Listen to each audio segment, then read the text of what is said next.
Okay, I'll admit, the title's a bit clickbait. It's not 10% of engineers that should be fired that are doing 0% of work. It's actually 9.5%, which is slightly smaller, but who doesn't love a round number? The reality here, though, is terrifying. Almost 10% of engineers are ghost engineers, meaning they do literally nothing. And I don't mean like they go to meetings and do stuff or they have a successful YouTube channel like Prime and me. I mean they basically don't exist.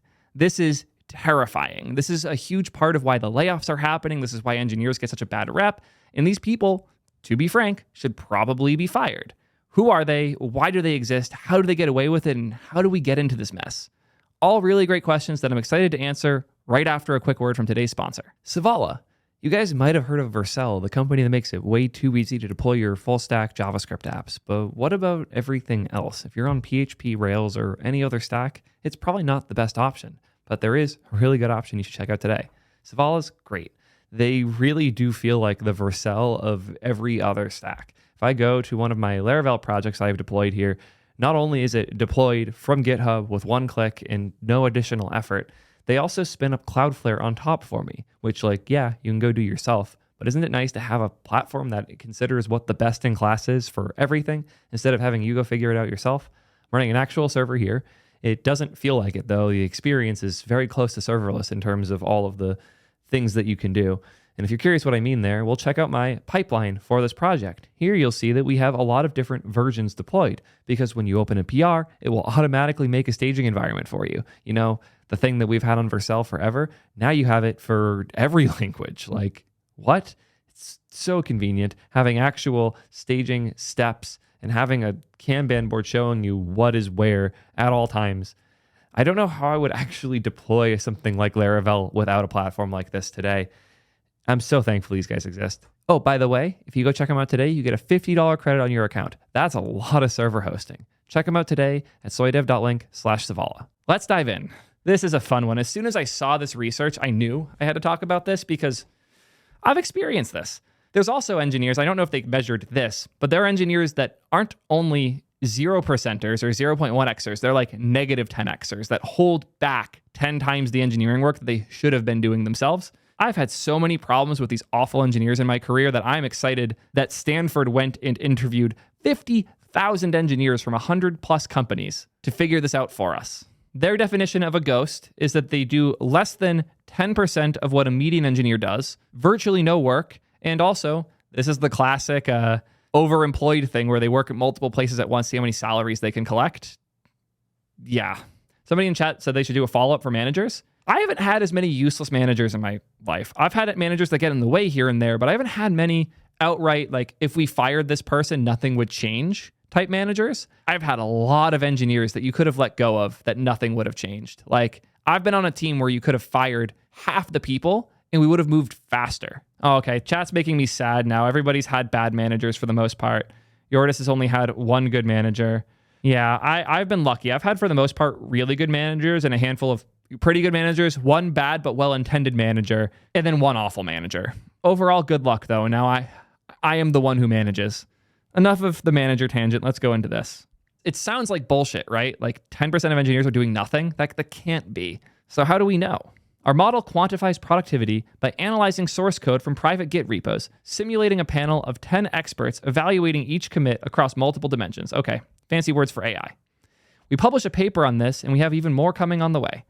I took a quick look, and I'm not going to make you guys suffer through 8 pages of academic research from Stanford.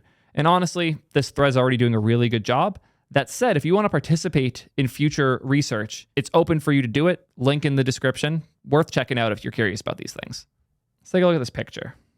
So the software engineer writes code, which is evaluated by their algorithm. Oh, it is actually humans. They have a panel of 10 experts that are reading through to determine if this is real or not. So it's not just relying on AI. That's cool. They also compare the output results from the panel versus their algorithm to see how well they can determine it. Apparently, they're at 85% accuracy-ish.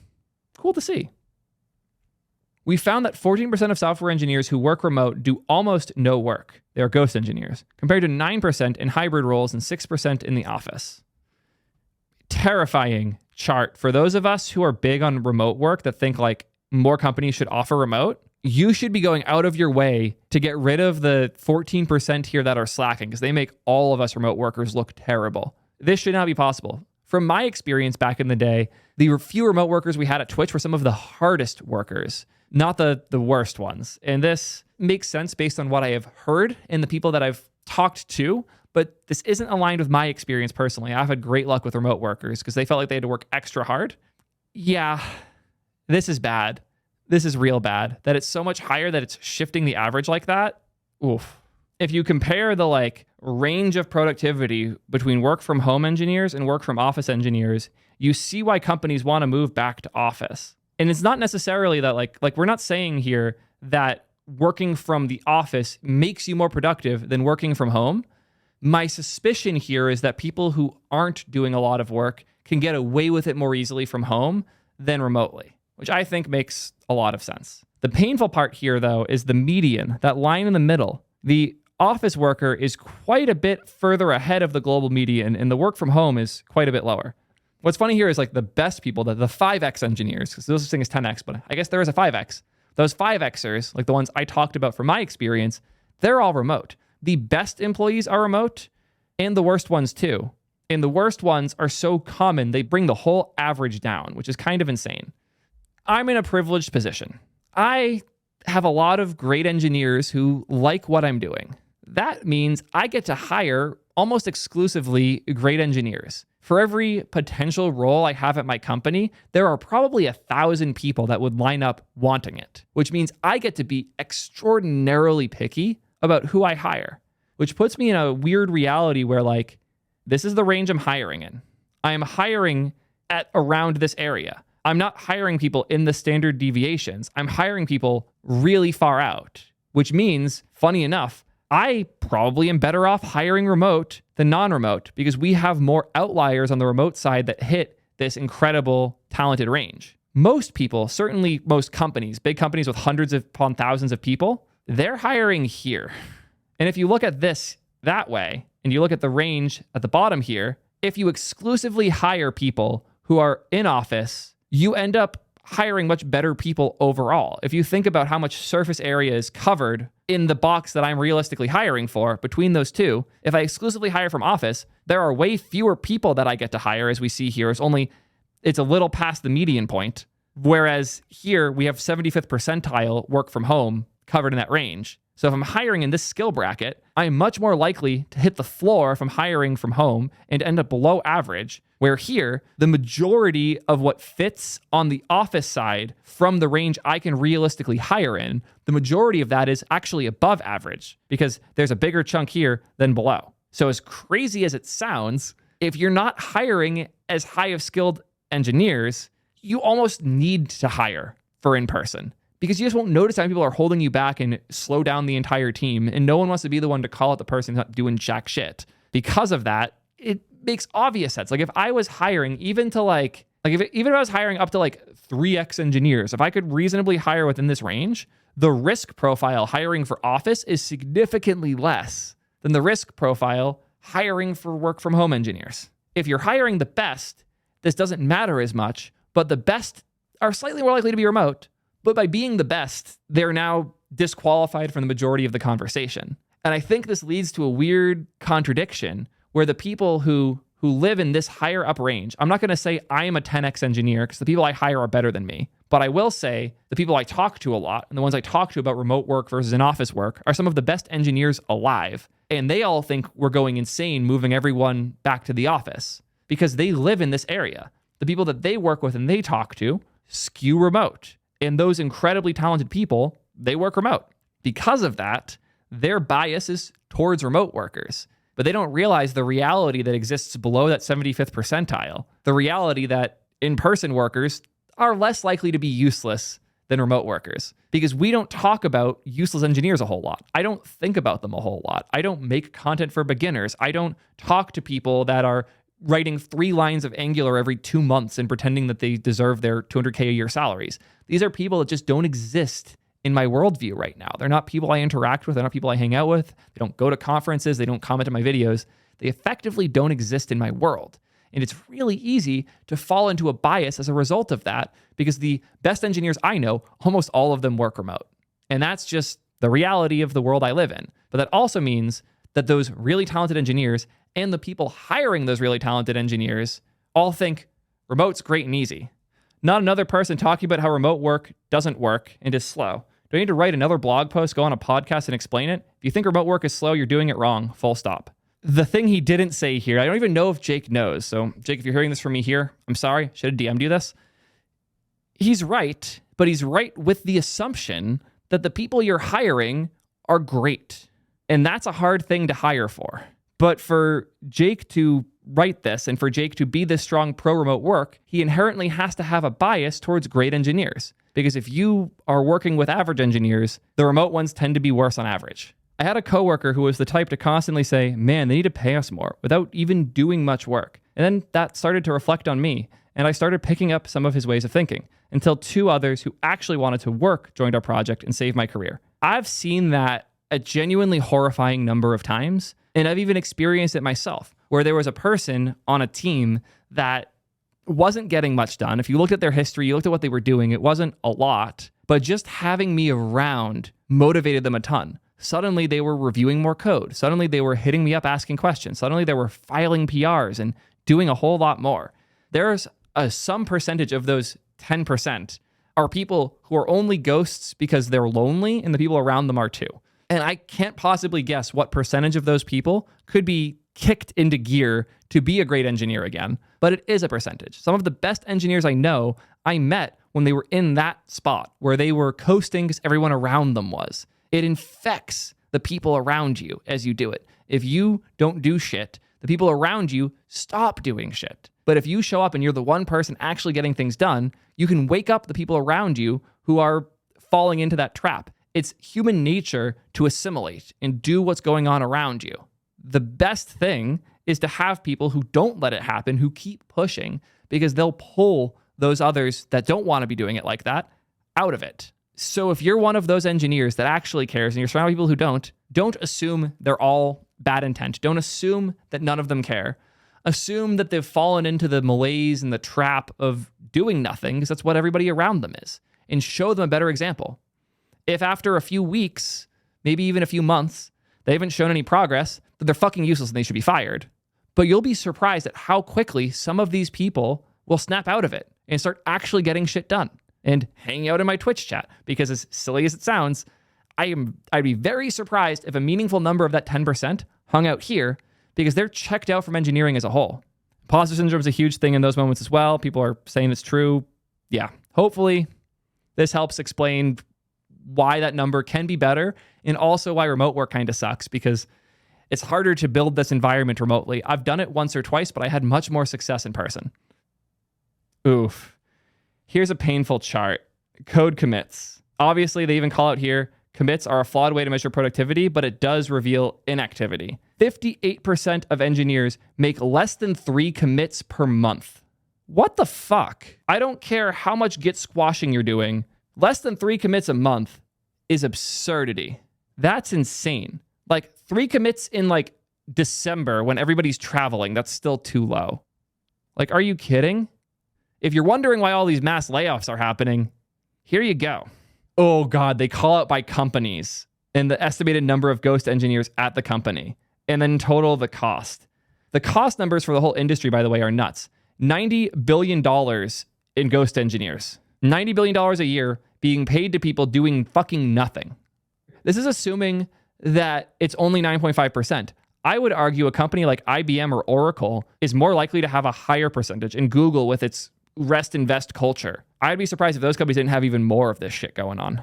Yeah, Didi's been calling this out for a minute. He's the VC that inspired this study, if you're curious. He used to work at Google. He's been all over the industry. Everyone thinks it's an exaggeration, but there's so many software engineers, not just at Fang, who I know personally, who literally make around 2 code changes a month. They do a few emails and a few meetings. They're remote, less than 5 hours a week for 200 to 300K a year.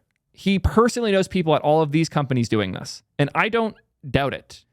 Quiet quitting is very real. It's actually unbelievable. And this is also like I'll admit my bias here. I'm a startup guy. I love me some startups. I've invested in like 40 plus of the fucking things at this point, and I run my own startup. I advise a lot of companies. I want more startups to build better solutions for users.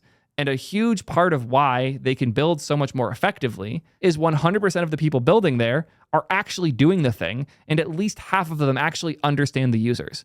When I was at Twitch, I was weird because I was one of the few people there that actually watched Twitch, and one of literally 3 or 4 out of 2,000 that actually streamed. And I think I streamed 5 times in 4 years, and I was still more understanding of what creators needed on Twitch than 99% of the fucking employees. Startups are able to build better things and take down these giant corporations because they're full of people who don't get it and don't fucking care. And they're not orchestrated in a way to deal with that. So as hilarious and shitty as this is, it's also a multi-billion-dollar opportunity for the companies that I like to invest in to take it down. So account for my bias here. I'm going to care more about this and be more excited about this than most because of the opportunity it represents, but it's still a real fucking problem. Like if this was some VC doing the research, it's one thing, but this was Stanford. And they did it based on that hypothesis and proved it even crazier than we thought. If each company adds these savings to their bottom line, assuming no extra expenses, the market cap impact of 12 companies laying off unproductive engineers is $465 billion with no decrease in performance. Do you see why the layoffs are happening now? What if we extrapolate this to the entire world? Conservatively, if we just assume it's 6.5% of engineers instead of the 9.5, it's still $90 billion being wasted every single year. Our friends over at Socket wrote an article about this. Everything Sarah's written has made my content much better, so I'm going to blindly read this and link it in the description if you want more details. I'm sure this will be good. The ghost engineer lifestyle. The ghost engineer phenomena is a new twist on the classic quiet quitting saga. This particular breed of top engineering talent, affectionately dubbed 0.1xers, has mastered the art of looking busy while perfecting excuses for delays. That's highlighted a few of the tools that they use. We went over these. The automatic mouse jiggler, so they always look like they're online, saying something will take 2 weeks when it's not actually going to, complaining about the spec not being clear enough, saying build is being slow. Can you create a Jira for that? 90% of Jira tickets will never be resolved. Absurdity. And no, AI is not writing their code. Most of these people are chilling so hard they have no idea what AI can even do. Most people in tech were never surprised that Elon could lay off 80% of Twitter. You can lay off 80% of most of these companies. Yeah. And I'm not the biggest Elon fan, but he absolutely started this trend of companies realizing, oh shit, we can lay off all these useless people and just save a bunch of money. If we go back, this is haunting. 58% of engineers do 3 or less commits a month. That means you can let go of 58% of your engineers and lose 5% of your work. That's insane. That's just free money. And I'm surprised more companies aren't doing more aggressive layoffs. And as I said in their analysis, 9.5% do virtually no meaningful work. And the commit activity they do have is trivial. 58% making fewer than 3 meaningful contributions. Yep. Is that 58% of all engineers? Oh, no, sorry. Okay. That's a good discovery. I misread that. This isn't 58% of all engineers. Good thing that I got this clarification here. This is a huge thing I was wrong about. I'm sure all the comments are going to say that because I made this correction too late. This is of the ghost engineers. Most of them just do literally nothing, but there are a bunch of them that do commit a lot more, but their commits are actually meaningless nonsense. So that makes this a lot less scary a number. It's not 58% of all engineers make no commits. It's of the ghost engineers. Of that 10%, 58% do literally nothing. So 5% of engineers commit 3 times or less a month, which is insane still, but it's not 50%. I wish I caught that initially. My bad. Anybody I misled or got too scared with those numbers. I like this article for calling that out and correcting me. 58% make fewer than 3 meaningful contributions per month, and the other 42% make trivial changes like editing one line or a character to make their numbers look great. And now we call out the economic impact. Stanford researchers estimate that by letting go of the ghost workers, companies like Cisco, Intuit, and IBM could save billions annually, adding $465 billion to their combined market caps, with zero impact on their performance. On a global scale, even conservative estimates suggest more than $90 billion is wasted on engineers doing nothing. There's a good call out from Denisov, touches on the thing I was saying earlier, which this has a huge negative impact on innovation and motivated engineers. There is nothing worse as a motivated engineer that cares about making solutions to problems as being on a team where nobody else gives a fuck and you're surrounded by these ghost engineers. Because they'll hate you because you make them look bad by making actual things happen. If you're the person in the meeting that says, hey, that spec you said took 6 months, I can do that in a week. You get well regarded by the people who understand, but you also make enemies really fast. I got hard stopped for my promo table at Twitch. Just straight up, they wouldn't advance it because 3 or 4 people were pissed at me for how bad I made them look by doing their project in days when I didn't even know they existed. There was a point where I built a new mobile app from scratch for creators when I was on the creator team because I didn't even know there was a creator mobile team because they had literally shipped 0 in 4 years. They had not shipped a single fucking feature for 4 years. How am I supposed to know they exist? And I built the whole creator mobile app from scratch in 3 days. And you bet your ass I won the hackathon as well as an HR warning because the mobile team was pissed at me. Those people drag down everyone around them because their goal isn't just to get by, it's to get by as long as they can. And if other people are showing how bad they look, they're going to do whatever they can to slow you down too, because they would rather everyone doesn't move than they get fired. As Denisov said here, it's insane that 9.5% of software devs do almost nothing while collecting paychecks. It unfairly burdens teams, wastes company resources, blocks jobs for others, and it limits humanity's progress. It has to stop.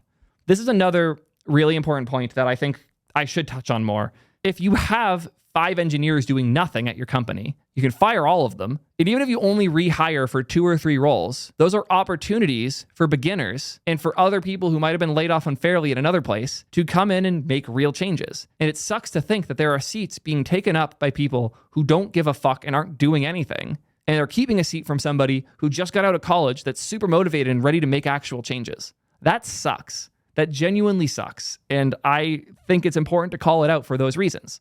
I hadn't even thought about the security implications. The huge Twitter hack that happened, like it was pre-Elon, it was like a year or 2 before Elon, happened because somebody got hired, did jack shit, and just let someone else into their Slack account and into the admin panels because they didn't care. Those types of hacks and those types of exploits happen because somebody who barely exists, they're effectively invisible, still has access to shit they shouldn't. And since they're never doing anything, no one notices and they don't care. So when they get hacked, you have a free exploit to destroy the company. Happens all the time.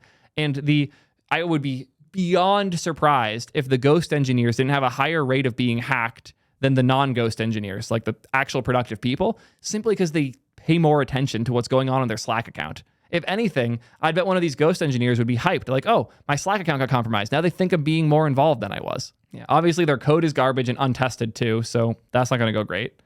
When the engineers aren't actively involved in maintaining security practices, they can create blind spots in a company's defense strategy, increasing the risk of breaches or compliance failures. Threat actors can exploit disengaged engineers through phishing, social engineering, or leveraging neglected updates and poorly reviewed code to infiltrate. Yeah, exactly what I was saying. You get the idea. I also hadn't thought about the on-call side here too, because most teams have some of these ghost engineers on them if they're a big enough team. And on-call doesn't get prioritized based on how hard an engineer works. It's a round robin. Everybody gets their turn. So if something bad happens when a ghost engineer is on call, it doesn't get fucking fixed. And I know that because I was only on call 1/5 of the time or so for my last team at Twitch, but I was the one fixing the shit half the time because either when I got on call, I inherited all the things no one fixed, or I saw something, I saw our team refusing to acknowledge it was us when it was causing huge problems for someone else, and I would just jump on the grenade and fix it because it needs to be fixed. I don't care if I'm not on call, it's gonna get done. And it's sad that like the 10x engineers are literally necessary to balance out this fucking chaos. Productivity versus perception. Before you start side-eyeing your coworkers, it's worth noting that measuring productivity in software engineering is notoriously tricky. Commit counts or hours logged are poor indicators of true impact.